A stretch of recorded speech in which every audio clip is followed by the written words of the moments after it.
On continue dans notre texte sur Éphésiens chapitre 4. On a commencé Éphésiens depuis plusieurs mois. Maintenant, on est rendu dans le côté pratique. On a parlé un petit peu il y a 2 semaines. Il y avait le côté vraiment de compréhension de la parole de Dieu, comprendre qu'est-ce que Dieu voulait, le côté comment on appelle ça, plus enseignable. Et là, on est dans le côté pratique. Et vous allez voir que c'est pas si compliqué que ça de marcher avec Dieu. Souvent, on dit, ah, c'est compliqué, je sais même pas qu'est-ce que je vais faire. Comment on peut aller de l'avant. J'ai regardé hier, il y a quelqu'un avait mis sur Internet la guerre des religions en parlant d'Israël, puis tout ça, puis en disant on n'a pas besoin du diable avec toutes les religions qui se combattent. J'ai dit la nôtre, c'est une religion d'amour. Aimez-vous les uns les autres. On n'est pas dans ceux qui combattent par l'épée, on est dans ceux qui prient pour les situations qui marchons dans l'humilité. On va regarder Éphésiens 4, 1 à 16. On va lire le texte au complet, puis après ça, on va faire l'Éphésiens 4, verset 2, surtout, entre autres. Mais c'est toujours important d'aller voir les contextes. Qu'est-ce que ça dit pour qu'on ait un ensemble, qu'on ait une lumière juste sur ce qu'on voit? Il dit, je vous exhorte donc, moi, le prisonnier dans le Seigneur, à marcher d'une manière digne. Ça, on avait parlé il y a 2 semaines, entre autres, de marcher d'une manière digne, d'être un témoignage vivant pour les gens qui nous côtoient. De la vocation, on avait vu aussi le mot vocation. Hein, qu'on était des ambassadeurs pour Christ. On a une vocation, on travaille pour l'œuvre de Dieu qui vous a été adressée. Verset 2, il va nous donner des caractéristiques en toute humilité et douceur, avec patience, vous supportant les uns les autres avec charité ou avec amour, vous efforçant de conserver l'unité de l'esprit par le lien de la paix. Donc ici, ça va être le point central, entre autres, d'Éphésiens, de conserver l'unité d'esprit. Donc, l'unité est déjà créée par Dieu et le rôle des croyants, c'est de la conserver. Et les points qu'il avait donnés avant, c'est des points qui font qu'on peut la conserver. Comment on la conserve? C'est en ayant de l'humilité, de la douceur, de l'amour, se supporter les uns les autres, de la patience. Il y a un seul corps et un seul esprit, comme aussi vous avez été appelés.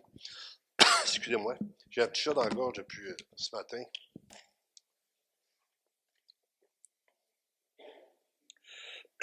Minou, sors de là. J'espère que je vais être bon pour me rendre au bout.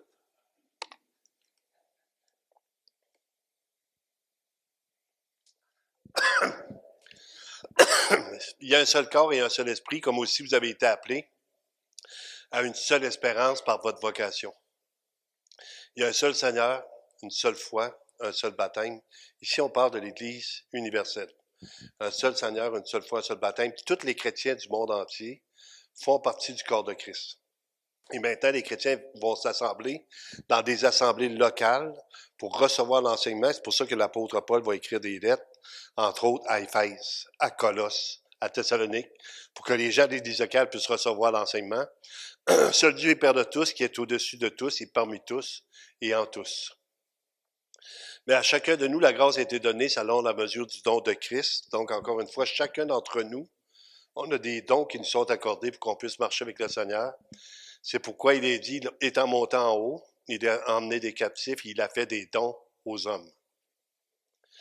Or, que signifie il est monté, sinon qu'il est aussi descendu dans les régions inférieures de la terre? Celui qui est descendu, c'est le même qui est monté au-dessus de tous les cieux afin de remplir toutes choses. Et il a donné, et ça c'est le thème aussi de l'enseignement, les pasteurs, les docteurs, ce sont des dons donnés aux hommes pour le perfectionnement des saints.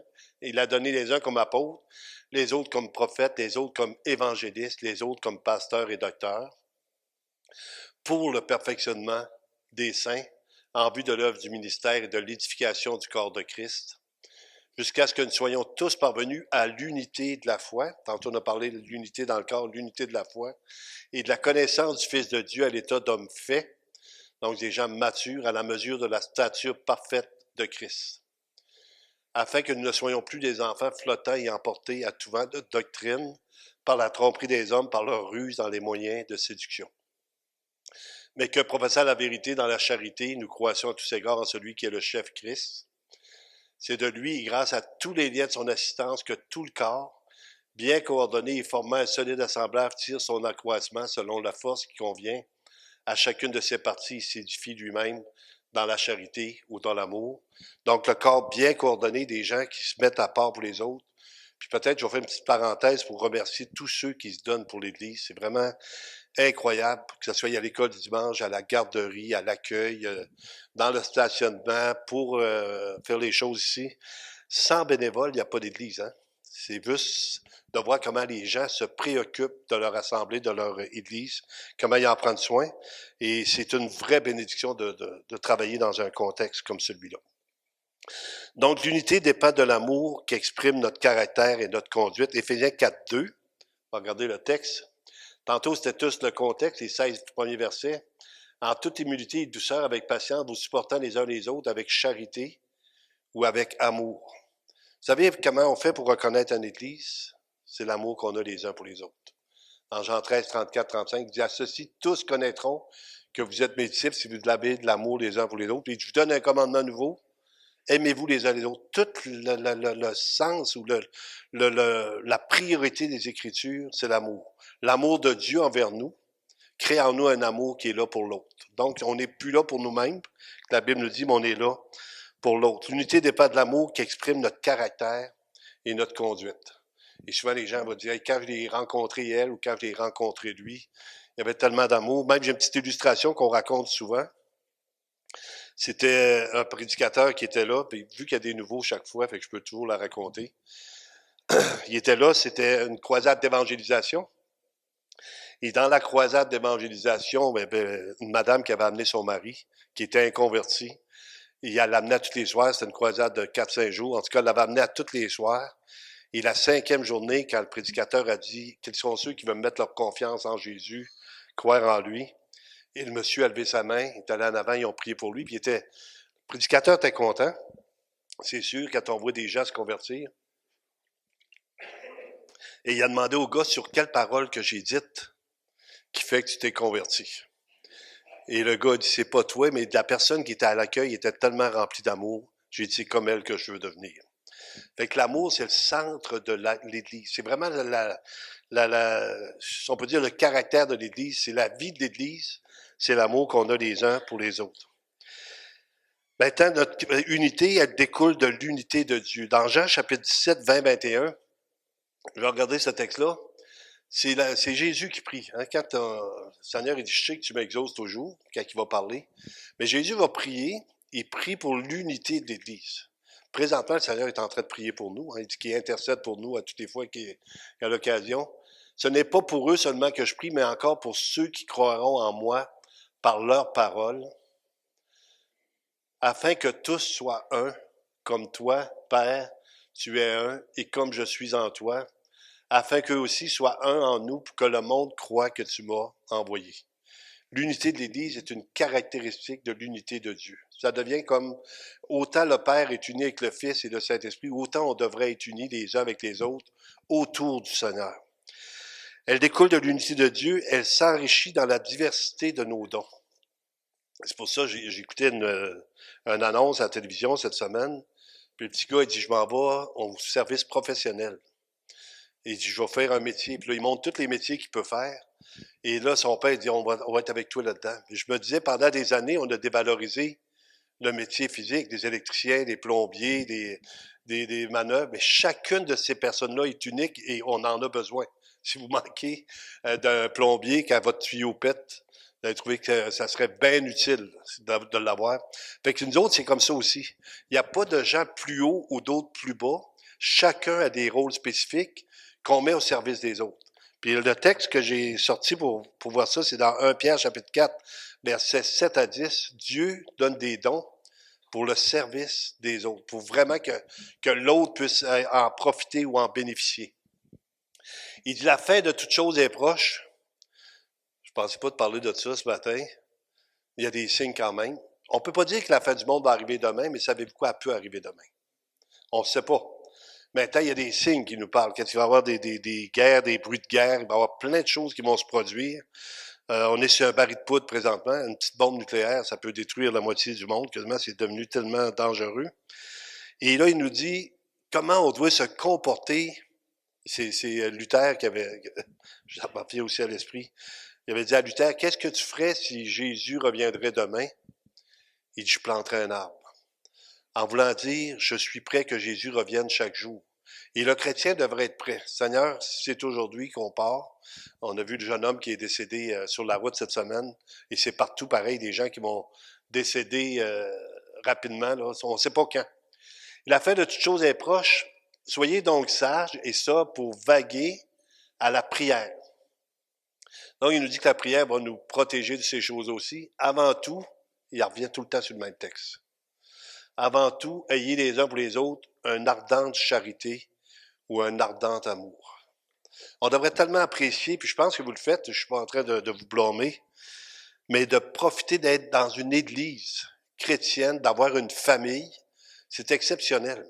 C'est quelque chose d'unique qu'on vit là. Les gens, ils vont payer pour ça. Ils vont essayer d'aller dans des réunions pour essayer de s'unir avec les autres. Nous autres, on est unis par le Saint-Esprit.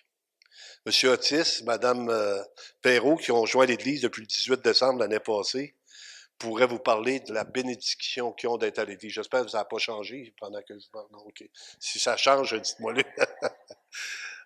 Mais cherchez un lieu, des gens qui sont croyants.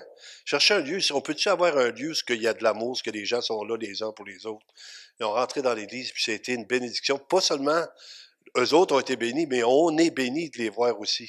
Puis quand on les voit à la prière, prier pour leurs petits-enfants, puis savoir qu'on est ensemble dans le même combat, ça les bénit, puis on est bénis aussi. C'est comme ça, c'est une famille. Donc, un ardent amour, car l'amour couvre une multitude de péchés. Donc, on n'est pas ici non plus pour se juger, mais on est ici pour se protéger les uns les autres, couvrir les fautes des autres. On en a parlé hier quand on a eu notre rencontre pour d'être membre à l'Église. On disait, s'il y a qu'une faute à l'Église qui est majeure, on n'en fera pas un sujet public. On va prendre position, on va prier pour eux, et on ne fera pas un sujet de calomnie de ce qui se passe. Parce que l'amour couvre une multitude de fautes, et le Seigneur va relever les gens qui ont été couverts parce qu'ils ne seront pas humiliés nécessairement devant tout le monde. Exercer l'hospitalité les uns envers les autres, sans murmure. Donc, c'est même un privilège d'accueillir des gens chez nous, chez vous, peu importe l'endroit quand vous accueillez des gens. Je sais que Francesca, en fin de semaine, a beaucoup de visites. Hein? C'est pas... Mais elle est contente. C'est pas quelque chose, elle se plaint pas, elle peut arriver, elle va dire, j'ai assez hâte qu'ils partent. Non, non, elle est contente pour eux autres. Bon, non, on me l'a pas dit, mais je pense pas que ça soit... c'est pas des gens très, très difficiles, là, les Italiens. C'est comme de bons dispensateurs des diverses grâces de Dieu. Et là, on arrive au point, on ne peut pas garder notre don pour nous, mais on le met au service des autres. Que chacun de vous mette au service des autres les dons qu'il a reçus. Donc, Dieu nous donne des dons, et vous les avez même souvent avant de devenir chrétien, hein, parce que tout ce qu'on a reçu vient du Seigneur. Et là, tu mets au service des autres le don que tu as reçu. Des gens qui se mettent à part pour enseigner nos enfants présentement, des gens qui ont une capacité, que Dieu leur a donné une facilité, et ils vont se mettre à part pour prendre du temps. Les gens qui vont à la garderie, des fois, on dit « Ah, c'est pas bien compliqué, la garderie. » Pas sûr. S'il y en a 5, puis ils font tout leur temps en même temps, ça devient très compliqué. Ça devient un petit peu difficile. Et puis, je vois des gens qui sont plus âgés dans l'Église, que leurs familles sont élevées et qui s'en vont aider à la garderie. Ils vont prendre soin des enfants des autres. C'est ça, c'est une bénédiction. C'est là que tu vois une Église quand même qui est en santé.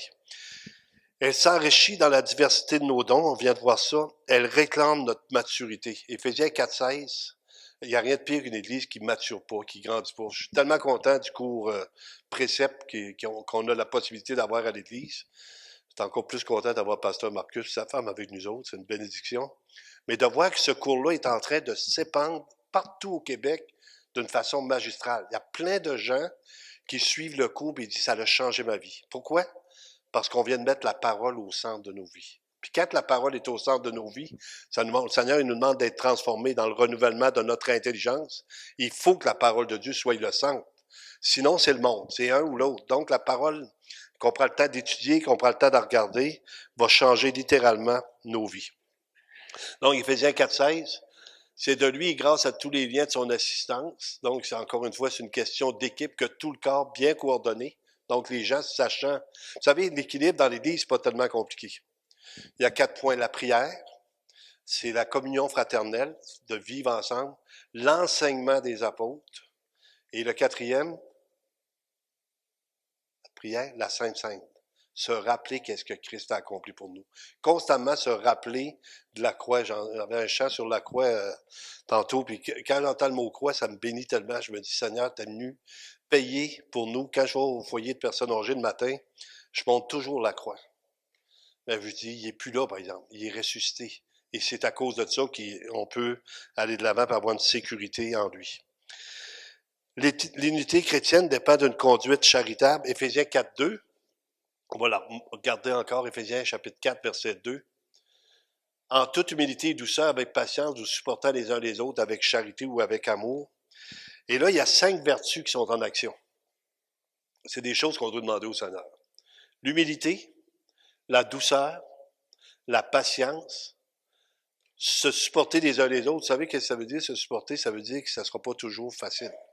Il va y avoir des occasions où ça ne nous tentera pas d'être en présence de quelqu'un, mais le Seigneur nous dit de se supporter les uns les autres, et c'est lui qui le fait en nous. Écoutez, je ne mets jamais de fardeau sur les gens. Savez-vous pourquoi? Parce que je vous dis tout le temps, si vous demandez au Seigneur, il va le faire pour vous. En nous, le Seigneur vit, et c'est lui qui nous donne le support les uns pour les autres, avec amour. Fait qu'on va regarder les 5 points. Premièrement, j'ai regardé dans le Larousse le mot humilité. C'est une modestie. C'est un sentiment, état d'esprit de quelqu'un qui a conscience de ses insuffisances et de ses faiblesses. Donc, il a conscience de ses insuffisances et de ses faiblesses. C'est quelqu'un qui est humble. Les bénéfices de l'humilité. Si vous dites, hey, moi je suis rendu humble, là vous avez un problème d'orgueil. Parce que c'est vous qui pensez qu'il y avait... Ça va être quelqu'un qui va dire, cette personne-là est capable de demander pardon. Parce que l'humilité, la différence souvent entre un chrétien ou un inconverti, c'est que le chrétien, quand il fait le mal, il peut aller demander pardon à l'autre. Je t'ai fait de la peine, je te demande pardon, je veux vraiment te demander de me pardonner tout simplement. L'humilité précède la gloire. Et on va voir les textes. Les textes les plus importants là-dessus, c'est Christ qui nous les montre. Parce que lui-même va nous montrer son humilité. Et il va enseigner l'Église aussi à vivre de cette humilité-là, contrairement au monde. Proverbe chapitre 15, verset 33. La crainte de l'Éternel enseigne la sagesse et l'humilité précède la gloire. L'humilité précède la gloire. Je disais à Montréal la semaine passée que les gens qui ont été nommés comme pasteurs, c'est pas des dominants, c'est des serviteurs. Plus que tu vas grandir dans le Seigneur, plus que tu vas devenir serviteur, contrairement à tout le monde. Nous, on est là en train de savoir qu'est-ce que je peux faire pour qu'un autre soit béni, qu'un autre soit encouragé, qu'un autre soit honoré. Comment je peux faire pour qu'un autre puisse avoir une meilleure position? Proverbe 18, 12, j'ai 3 versets là-dessus. Avant la ruine, le cœur de l'homme s'élève, mais l'humilité, encore une fois, précède la gloire. Vous savez, c'est simple, puis en même temps, c'est compliqué, juste peut-être par rapport à qui on est. La Bible nous dit, qu'as-tu que tu n'aies reçu? Tout ce qu'on a reçu, votre capacité intellectuelle vient de Dieu. Vos dons physiques pour faire des accomplissements viennent de Dieu. Tout ce que vous êtes, c'est un don de Dieu. Si vous seriez né malade, vous ne pouvez pas, je sais pas, moi, aller bûcher dans le bois, vous êtes malade. Mais s'il vous donne la capacité de le faire, c'est pas que vous êtes meilleur, il vous a donné, tout vient de lui. Et la journée qu'on reconnaît que tout vient de lui, on peut plus être orgueilleux. On peut dire merci Seigneur que tu m'as utilisé dans telle situation. Et quand on finit d'avoir aidé quelqu'un, on va dire à lui seul la gloire, parce que seul Dieu mérite la gloire. Proverbe 22, 4. Le fruit de l'humilité et de la crainte de l'Éternel, c'est la richesse, la gloire et la vie. Donc, dans les Écritures, c'est le point, encore une fois, central, un des points centraux, et on va voir Christ, notre exemple. Parce qu'on veut tout, le livre que j'avais eu, c'est faire ce que Jésus ferait, puis dire ce que Jésus dit. On va regarder qu'est-ce que Jésus a accompli. Philippiens, chapitre 2, versets 3 à 8. Jésus est Dieu de toute éternité. Il est la parole créatrice quand le ciel et la terre ont été créés. C'est lui qui a mis la parole créatrice. Il dit, ne faites rien par esprit de parti. Non, on n'est pas dans le bon texte. J'ai étudié Philippiens. Oui, Philippiens, c'est pas Philippiens. 2, 3, 8. Oui, c'est ça. Ne faites rien par esprit de parti ou par vaine gloire, mais que l'humilité vous fasse regarder les autres comme étant au-dessus de vous-même. Savez-vous comment on fait pour faire ça? On voit Christ en l'autre. La journée que tu vois Christ en l'autre, tu es obligé de voir l'autre comme étant au-dessus. Verset 4, que chacun de vous, au lieu de considérer ses propres intérêts, considère aussi ceux des autres. Donc, encore une fois, on est là pour les autres. Et là, il nous parle de Christ. Ayez en vous les sentiments qui étaient en Jésus-Christ. Jésus-Christ, c'est notre exemple suprême. Hein? C'est le top du top. Je ne sais pas s'il y en a qui ont écouté la série Chosen, l'élu. Il y en a qui ont écouté ça? Hey, Jésus, il est-tu beau là-dedans? C'est beau, mais pas beau de beauté. C'est pas lui de toute façon, mais le cœur. Quand tu regardes le Seigneur, tu regardes l'amour qu'il a pour les gens. Il s'est humilié lui-même. Imaginez le roi des rois, le Seigneur des seigneurs, se met comme un simple homme, descend sur cette terre, fait du bien aux gens autour de lui. N'oubliez pas que Jésus, quand il a été crucifié, c'était par jalousie. Il va faire du bien à tous ceux qui côtoient. Il va appeler des gens que personne ne regarde. Il dit, je suis pas venu pour les justes, je suis venu pour les pécheurs. Il les amène à lui. Il leur donne une façon d'être, une façon de marcher. Il les utilise en leur disant, maintenant, allez, faites de toutes les nations des disciples. Il les encourage, il les fortifie. Et pendant tout le temps de son pèlerinage, il va être là pour les autres. Il va être l'exemple suprême pour les autres. Donc, lequel existant en forme de Dieu n'a point regardé comme une proie arrachée d'être égal à Dieu, avec Dieu.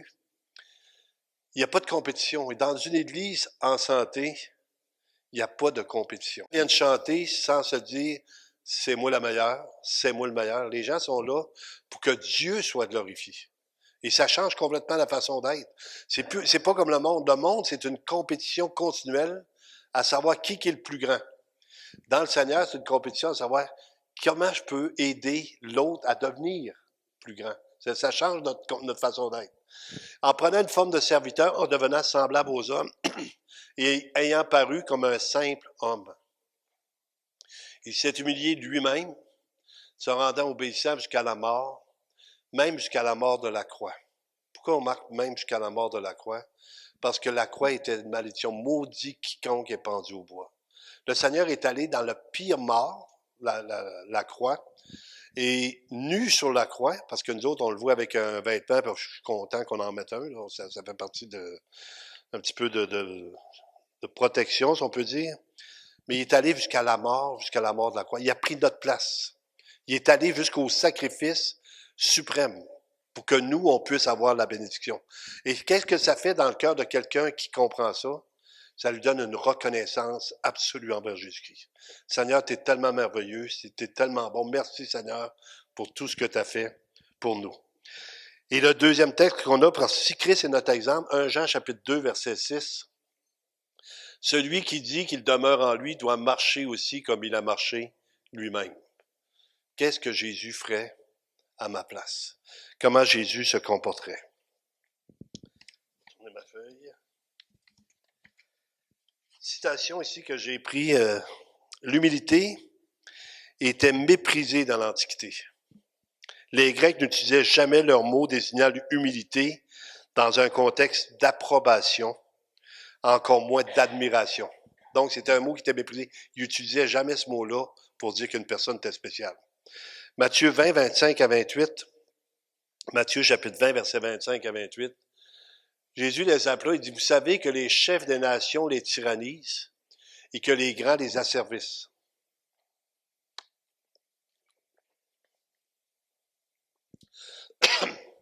Il n'en sera pas de même au milieu de vous, mais quiconque veut être grand parmi vous, qu'il soit votre serviteur. Et quiconque veut être le premier parmi vous, qu'il soit votre esclave. Souvenez-vous, Jésus, quand les gens marchaient à côté de lui, puis il commençait à jaser, qui c'est qui est le plus grand de nous autres? Il était déjà en train de compétitionner. Qu'est-ce que le Seigneur a fait? Vous rappelez-vous qu'est-ce que Jésus a fait? Il a pris un petit enfant, puis il l'a mis au milieu, puis il dit, si tu ne viens pas comme un petit enfant, tu ne peux pas voir le royaume de Dieu.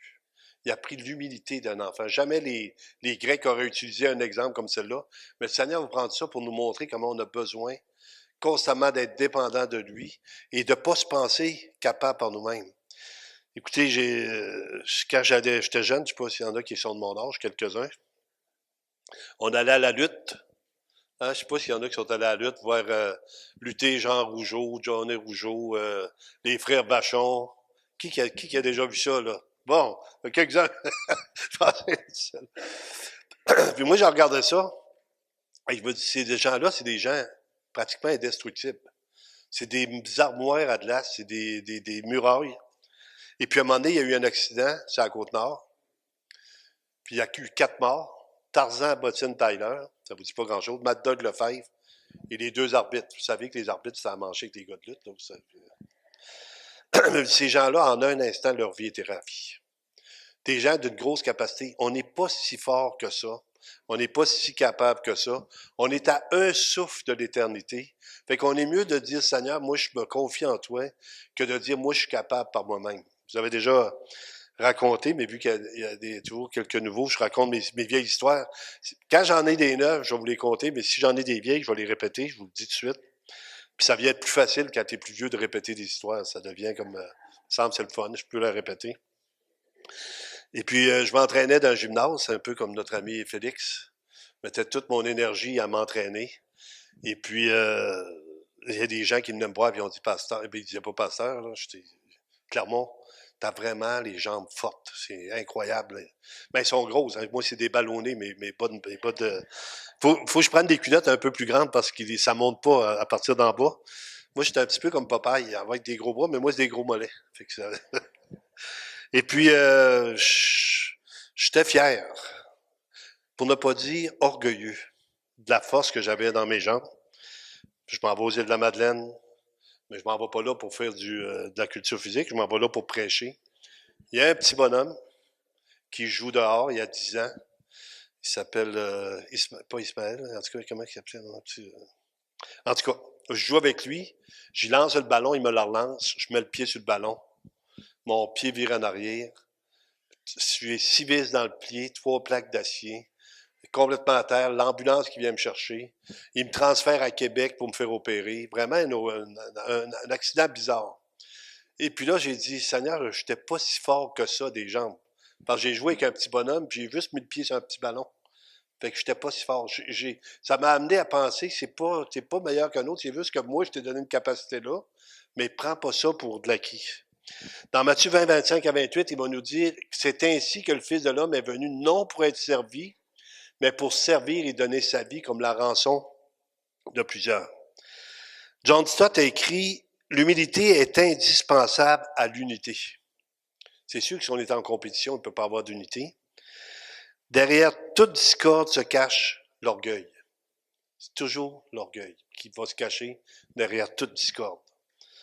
Il nous dit un peu plus loin, tandis que l'humilité est le plus grand et en même temps le plus simple secret de l'harmonie. Tu vois, souvent, les gens me demandent des conseils. Pasteur, qu'est-ce que tu ferais dans ce temps-là? J'ai fait de la peine. J'ai dit, va lui demander pardon. Ah ouais, t'es sûr? Ouais, mais elle aussi, t'as pas été fine, ou lui aussi. Je te demande pas de trouver une raison pour pas lui demander pardon. Mais si tu t'humilies, tu vas gagner son cœur. La journée que quelqu'un va vers vous, il reconnaît sa faiblesse, il reconnaît comment il a manqué, vous gagnez littéralement son cœur parce que les personnes voient que t'as manqué tout simplement comme un être humain normal, mais ton humilité va te rapprocher des gens. Il n'y a plus de compétition après. La journée que tu demandes pardon, il n'y a plus de compétition. John MacArthur a écrit, on ne peut pas servir Dieu selon les voies du monde. Dieu appelle à l'humilité et on ne peut accomplir son œuvre que dans l'humilité. Donc, c'est pas le monde, c'est pas une compétition. Quand encore une fois, on a ordonné des pasteurs à Montréal, on dit, on vous ordonne maintenant des serviteurs, des gens qui vont être là pour vous. C'est pas vous qui allez être à leur service, mais eux se mettent à votre service pour accomplir l'œuvre préparée d'avance.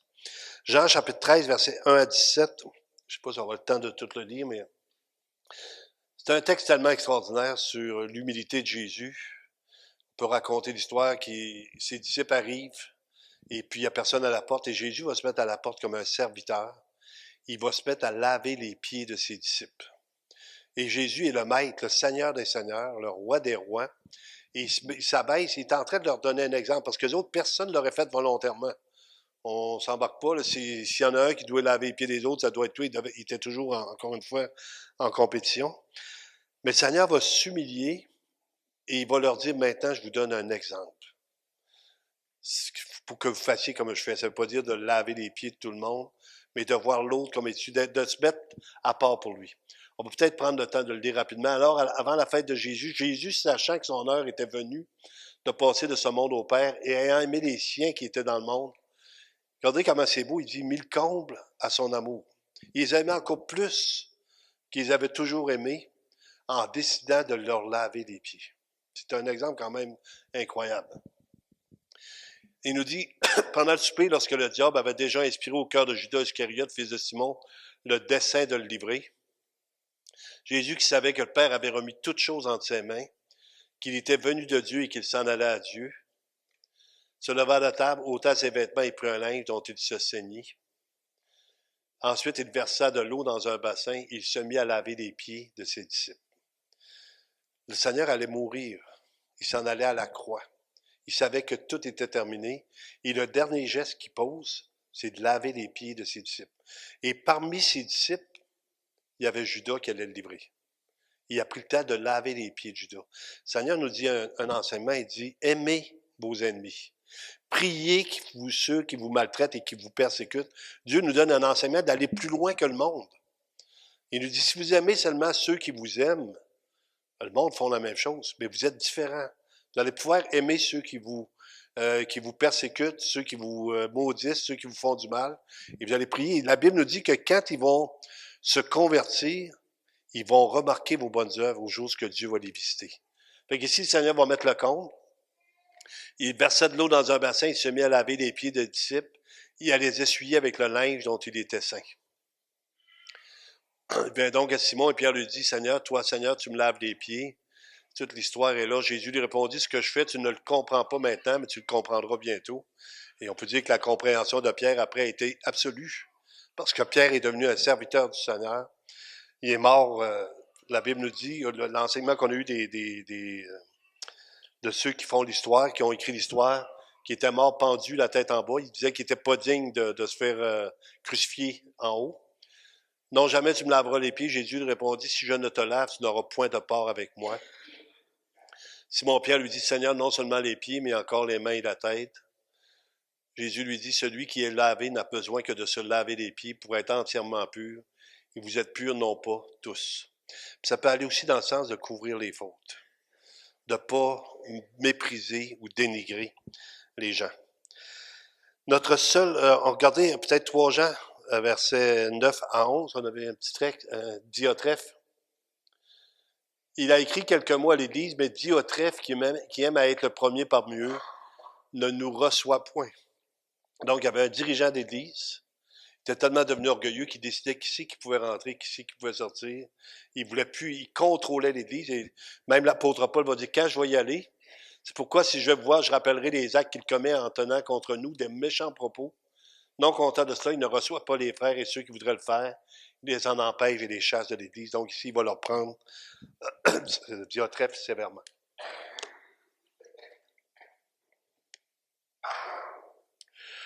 C'est tout sage. Notre seule protection contre l'orgueil et notre seule source d'humilité est une vision claire de la personne de Dieu. L'orgueil est une concurrente pécheresse faite à Dieu, et l'humilité est la vertu de la soumission à sa volonté pour sa gloire suprême. Jean-Baptiste, Jean chapitre 3, verset 30. Il faut qu'il croisse et que je diminue. Il faut que le Seigneur soit élevé et que nous diminuons. Je pense à une histoire de quelqu'un qui était un petit peu orgueilleux dans notre église avant. Ça fait à peu près 37-38 ans de ça, fait qu'il n'y en a pas beaucoup qui étaient là. Et la personne témoignait l'Évangile, puis quand quelqu'un semblait se convertir, il dit, c'est moi qui l'ai converti. Puis à un moment donné, ça va arriver, il arrive tout heureux, il dit, je n'ai converti 2 cette semaine. Ouais.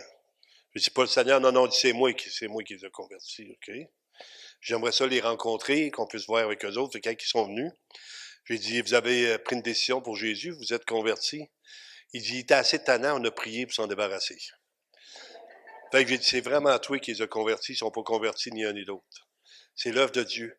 Si quelqu'un touche le cœur d'une personne, dites-vous pas que c'est vous, c'est le Saint-Esprit qui agit. C'est l'œuvre de Dieu. L'autre, Paul va dire, nous cherchons à convaincre les hommes, aucune capacité qu'on a de ça, mais on doit le faire. Mais le Saint-Esprit convainc de péché, de justice et de jugement. C'est l'œuvre de Dieu, donc, encore une fois, toute la gloire va à lui. 1 Corinthiens 4,7, c'est un texte qu'on a lu tout à l'heure. Qu'est-ce qui te distingue? Qu'as-tu que tu n'aies reçu et tu l'as reçu? Pourquoi te glorifies-tu comme si tu ne l'avais pas reçu? D'être chrétien, c'est l'œuvre de Christ. Il a fait de nous ses enfants. Il dit, voyez quel amour le Père nous a témoigné pour que nous soyons appelés enfants de Dieu. On ne peut pas se vanter d'être chrétien. On peut remercier Dieu d'être chrétien. Parce que sans son miracle, on ne serait pas converti, personne d'entre nous. Bernard de Clairvaux a dit, c'est la vertu qui permet à l'homme de voir sa propre indignité. C'est qui permet de voir en l'homme sa propre indignité. L'apôtre Paul, on va le lire tantôt le texte, mais on va regarder 1 Jean chapitre 1, versets 8 à 10, sur la confession des péchés, sur la reconnaissance. Il y a des gens souvent qui ont de la misère à reconnaître qu'ils font du mal. Hein? Ça fait partie de leur... Mais plus que tu reconnais ce que tu fais, plus que tu as la bénédiction de savoir que tu es pardonné. Donc, on a besoin de s'évaluer, de regarder, et puis de peut-être, comme je dis souvent, repasser le film de votre vie. De voir ce que vous avez fait dans votre vie qui était mal. Qui était méchant. Pas de vivre dans le passé, mais de se rappeler la grâce que Dieu vous a accordée pour que vous soyez sauvés. Et si le Seigneur l'a fait pour nous, un peu comme la parabole de celui qui pardonnait, puis qui n'a pas voulu pardonner à l'autre, et il dit, moi, je t'ai pardonné tout ce que tu as fait. Réaliser le pardon de Dieu pour vos vies va vous aider à pardonner les autres. Si nous disons que nous n'avons pas de péché, nous nous séduisons nous-mêmes, et la vérité n'est point en nous. Si nous confessons nos péchés, il est fidèle et juste pour nous les pardonner et pour nous purifier de toute iniquité. Si nous disons que nous n'avons pas de péché, nous le faisons menteur et sa parole n'est point en nous. Donc ici, c'est quand même un examen assez sévère. L'apôtre Paul, 1 Timothée 1,15, c'est une parole certaine et entièrement digne d'être reçue que Jésus-Christ est venu dans le monde pour sauver les pécheurs, dont je suis le premier. L'apôtre Paul, toute sa vie, va marcher dans l'humilité, de voir ses fautes qui ont été pardonnées de la part du Seigneur. À un moment donné, je pourrais me glorifier, je suis hébreu né d'hébreu, il compte tout ça, puis après ça, il dit, jouez tout ça comme de la boue, afin de gagner Christ. Quand vous allez dans la présence de Dieu, vous n'allez pas là avec ce que vous avez fait, vous allez là avec ce que Christ a accompli pour vous. Et le dernier texte, on l'a vu tantôt, on va la regarder, on va terminer avec ça. Philippiens chapitre 2, versets 1 à 4. Philippiens 2, 1 à 4. Et puis ça, c'est ce qui va faire une église en santé aussi. Si donc il y a quelque consolation en Christ, s'il y a quelque soulagement dans l'amour, s'il y a quelque union d'esprit, s'il y a quelque compassion et quelque miséricorde, rendez ma joie parfaite ayant un même sentiment, un même amour, une même âme, une même pensée. Tantôt, on parlait de l'unité qu'on devait préserver, il nous demande de le faire comme ça. Ne faites rien par esprit de parti ou par vaine gloire.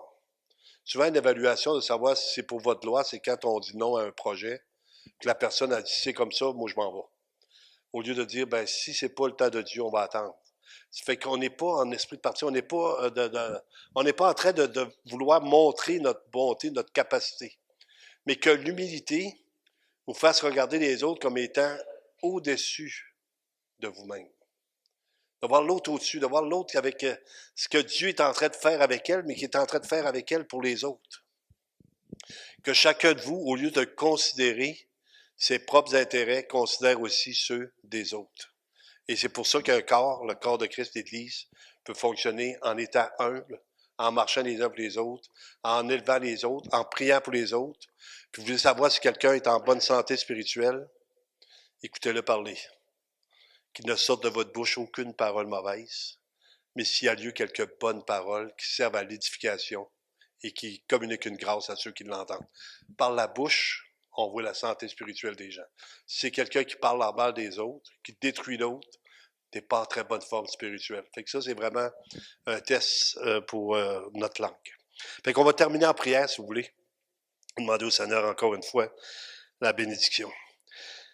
Seigneur Dieu éternel, on vient devant toi, Seigneur, premièrement, pour te remercier pour un si grand salut. Merci, Seigneur, aussi que Tu ne l'as pas laissé dans la noirceur, Seigneur. Pendant que les gens de ce monde sont dans la noirceur, ils ne savent pas où donner de la tête, ils changent de façon de marcher d'un jour à l'autre. Nous, Seigneur, on a une vérité unique, ta parole. Ta parole est la vérité. Et c'est ce qui nous garde ensemble, c'est ce qui nous garde unis, Seigneur. Parce que même si des fois on n'est pas nécessairement d'accord sur certains points, ta parole est la vérité et on se soumet à ta parole pour avancer.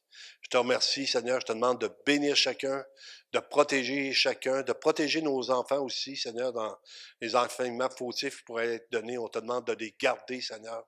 Puis que tous ensemble, Seigneur, on puisse marcher pour ta gloire, Père, dans le nom de Jésus. Amen.